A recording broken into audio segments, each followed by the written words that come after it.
You have just tuned in to Promised Land Ministries, preparing for the Promise broadcast. This message is brought to you by Reverend Antonio Alexander from Indianapolis, Indiana.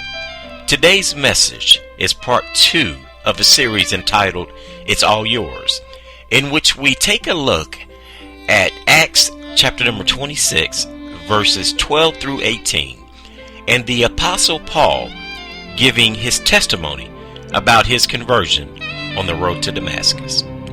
We pray that you will enjoy today's message and that it inspires you to prepare for the promise. He accepted his call to tell his story of what Jesus did in his life. And that's what we got to do. We got to accept our call. And when God calls you to serve, you got to accept his call. Because God is calling some people today for service. God is looking for some warriors. And when God calls you, are you going to accept? You got to first accept the call. When God calls you to tell your story, you have got to accept the call. You have got to be willing to be a witness to the goodness of God and all that he has done for you. You have got to be willing to accept the call to tell your story. You have got to be a witness. You have got to accept your call. But sometimes we refuse to accept our call because we are afraid of what people might say. We are afraid that people are going to talk about us. And trust me, people are going to talk about you. There ain't no doubt about that. Because as soon as somebody sees that you've been called, they're going to talk about you. But what you got to do is you got to say, I'm not going to let that stop me. I'm going to do what God has called me to do. I'm going to tell my story. I'm going to be a witnessing warrior and a testifying saint. I'm going to let people know what God has done for me. Now, Paul has been locked up, and he has had to tell his story numerous times. Remember, he's on trial, and he's testifying for at least the third time during his 2 years. He has already went before Felix. He's already went before Festus. And now he's before King Agrippa. And to get out of jail, all Paul had to do was change his story. See, Paul didn't have to admit what God was doing in his life. And see, I think it's interesting that when Paul was on his way to do dirt, nobody was bothering him. You don't hear about Paul being in jail because he was on his way to kill somebody, because he was on his way to persecute some people. But what you do hear is as soon as he says, I'm going to accept my call, now he's locked up. So I want to let you know sometimes when you start to accept your call, you're going to run against some walls. People are going to talk about you. They're going to dog you out. It ain't going to be easy. There might be some suffering. But you still got to accept the call. Paul could have opted to just quit preaching the gospel. He could have been let go. All he had to do was say, I don't know who Jesus is. I must have just fell down and hit my head on a rock. But see, Paul accepted his call. And he stayed with his call through the thick and through the thin. And see, sometimes when we're going through something, we give up on our call. When things get rough in our lives, we give up on God. But see, accepting the call that God has on your life guarantees that God is not going to give up on you. Because it's also the Apostle Paul who said in the book of Romans that all things work together for good, for them that love God, to them that are called according to his purpose. Is there anybody in here that loves God? I mean, really loves God? Is there anybody in here who knows that you got a calling on your life? a call that's going to give God glory. Well, quit sitting down on God and do what he has called you to do.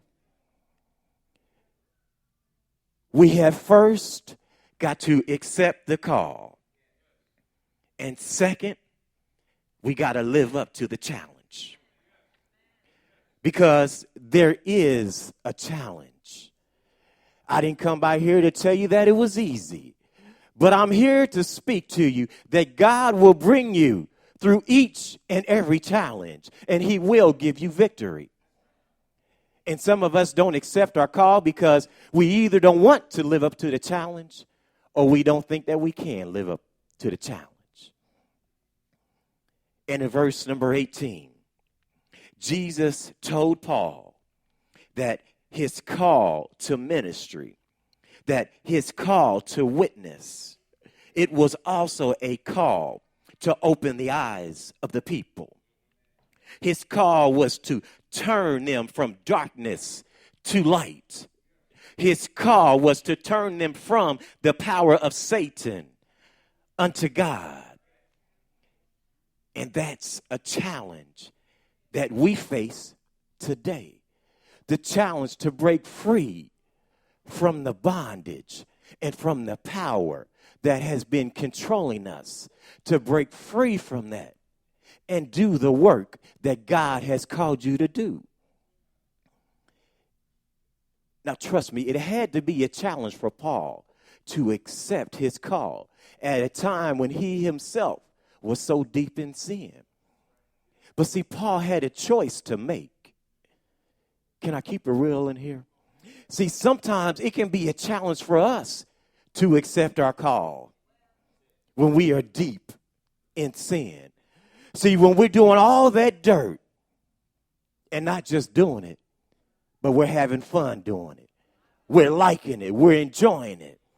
You see, that's what it means to be under the power of Satan. You're not only in the dirt, but you like doing the dirt. And see, we got to understand that that's what the power of Satan will do. Somebody needs to hear me, because the devil is a liar. And Satan presents sin in a way that is attractive. It's attractive to our fleshly taste buds. Let's look at Genesis chapter number 3. Genesis chapter number 3. Verse number 3, God has already told Adam and Eve not to touch the fruit of the tree. He says, because you will die. But in verse number 4, the serpent says unto the woman, you shall not surely die. Now, God has already told them that they would die. And see, he told him, Satan told her in verse number 5 that you will be as gods, knowing good and evil. Verse number 6, and when the woman saw that the tree was good for food, and that it was pleasant to the eyes, and the tree to be desired to make one wise, that's when she ate. See, Satan presents it in a little pretty package. Satan tries to make sin so appealing to us that we want to hold on to the things that God is trying to release you from. We want to hold on to the things that God is trying to keep you from. We're chasing those things that God is saying you don't need. See, Satan doesn't tell you the whole story. Now, Adam and Eve, no, they didn't die physically, but they did die spiritually. And God's plan was to keep us from knowing evil. God didn't want us to know evil. But Satan presented it in a way, painted a nice, pretty picture, as if they were missing out on something. Let's take a moment to think. Just think of how your life would be. Just think of how your life would be if you didn't know any evil. If everything you knew was good, everything you knew was of God. Let's take 30 seconds. Just think about that.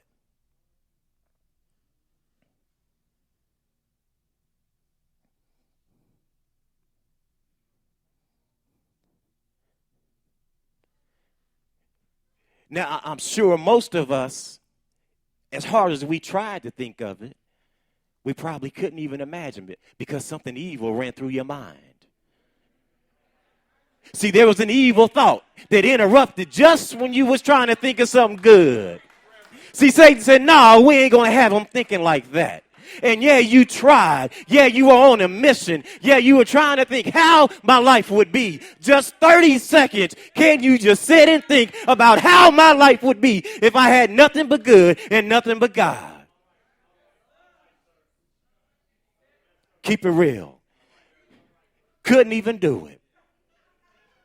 30 seconds.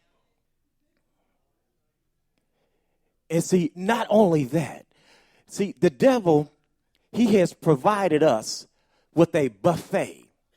He's given us a buffet of sin. And it's just like at the Golden Corral. It's all you can eat. And see, when we go to places like the Golden Corral, and see, there is a buffet, we tend to indulge more than we would have if there was not a buffet. When we go to places like the Golden Corral, when we walk in, we look at the buffet, and the spread looks good. You see, we look at the buffet, and it's appetizing. We look at the buffet, and our mouth starts to water. We might not have been hungry when we came in, but all of a sudden we thinking, I can have a piece of that, I can have that. See, when we walk in, we start looking, and then we can taste it. You see, we can taste the ribs on the buffet. We can taste the chicken. We can taste the fish. We can taste the shrimp. We can taste the mashed potatoes. We can taste the green beans. We can taste the chocolate cake. We can taste the oatmeal cookies. We can taste the oatmeal when we walk in. The buffet is right there, and we can taste it. And since we can taste it, what do? We go out there. It's laid out in front of us, so we just start piling on our plates.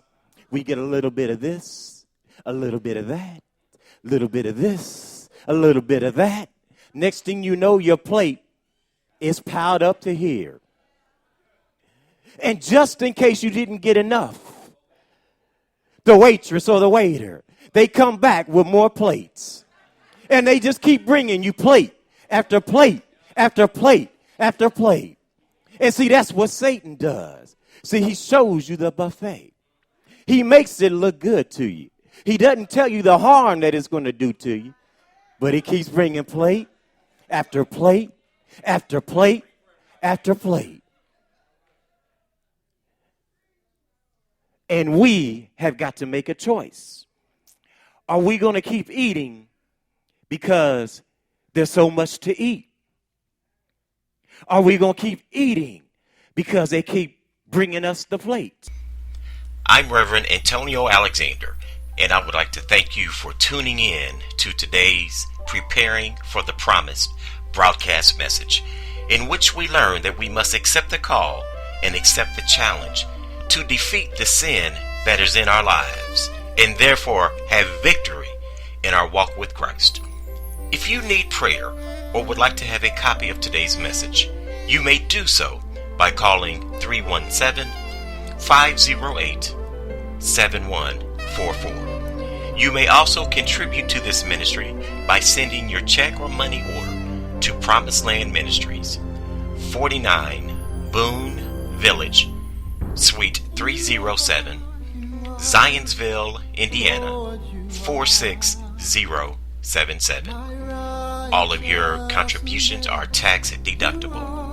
I invite you to come back next week so that God can minister to you with part 3 of this dynamic series. It's all yours. And remember, Joshua chapter number 1 verse number 6 says, "Be strong and courageous, because you will lead these people to inherit the land I promised to their forefathers to give them."